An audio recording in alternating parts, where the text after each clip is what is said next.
Hi friends, நம்ம என்ன வெளியே பார்க்கணும்னா திருத்தணிக்கு என் தங்கச்சிக்கு மொட்டை அடிக்க போதும் வாங்க. என் தங்கச்சி வர பாருங்க. போகணும்னா இல்லை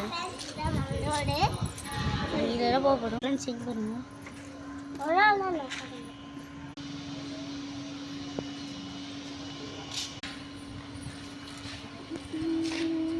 சொன்னல அப்பா காரில் போல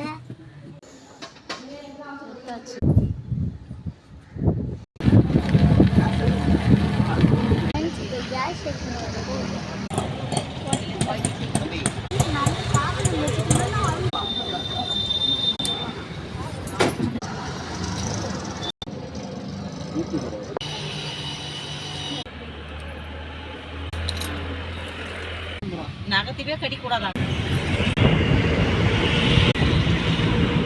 ஸ்கூல் பேரு கமல்.